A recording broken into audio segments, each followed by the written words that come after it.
প্রিয় বন্ধুরা, আসসালামু আলাইকুম। এই মুহূর্তে দেশ এবং দেশের বাইরে থেকে যারা সবুজ টিভি ইউটিউব চ্যানেল 24 এর সাথে যুক্ত রয়েছেন সকলকে জানাচ্ছি আন্তরিক শুভেচ্ছা ও অভিনন্দন। আজকে আপনাদেরকে আমি দেখানোর চেষ্টা করছি নোয়াখালী সদর উপজেলা ৬ নং নোয়াখালী ইউনিয়নের ৪ নম্বর ওয়ার্ডের গ্রাম বাংলার প্রতিচ্ছবি। এই মুহূর্তে আপনারা আমার সঙ্গেই থাকুন।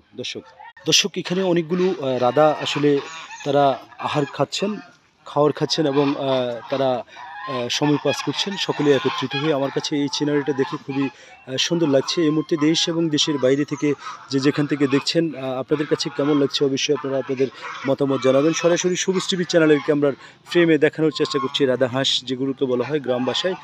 রাধাগুলো দেখতে আমার কাছে খুবই সুন্দর লাগছে। দর্শক এদিকের গ্রাম বাংলার প্রতিচ্ছবিটি আসলে খুবই সুন্দর লাগছে।